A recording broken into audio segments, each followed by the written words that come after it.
the next tutorial, I'm creating on page 3, number 2, this view right here. What I'm going to do is draw out the length, height, and depth, so as a cube. So my length is 5 1/8, my height 2 3/8, my depth 1 3/4. And I'm going to draw this in a way where I'm going to need to create a plane in the middle to cut this area out.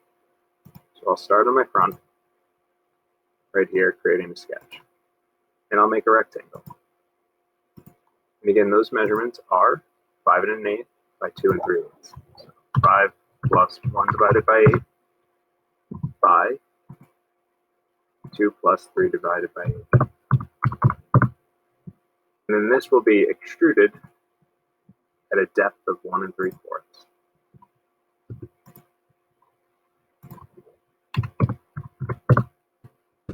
Alright, so I now need to remove this not rectangular cut, this cut right here. It's at 30 degrees, ½ inch up, 2 3/8 wide, 1 3/8 in. Now, I could have drawn this from the middle, so I would have a plane in the middle, but I'm actually going to generate a mid-plane here. I'm going to choose plane, and then switch to mid-plane. Now select one edge and the other edge, and I'll generate a plane in the center.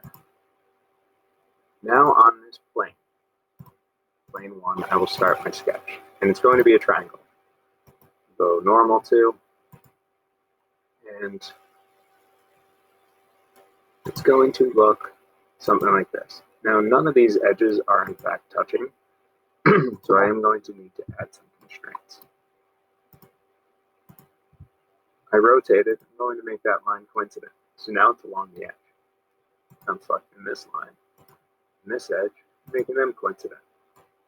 Alright, so now I could apply my dimensions. Normal to. Looking back, this is up a ½ inch, and then it's 30 degrees. So I will dimension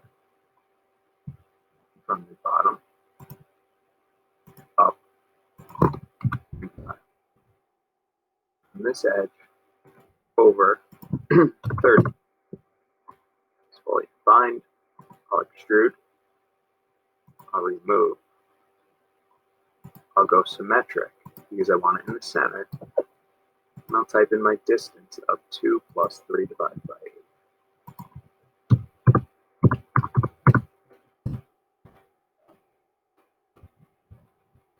Here's my front view.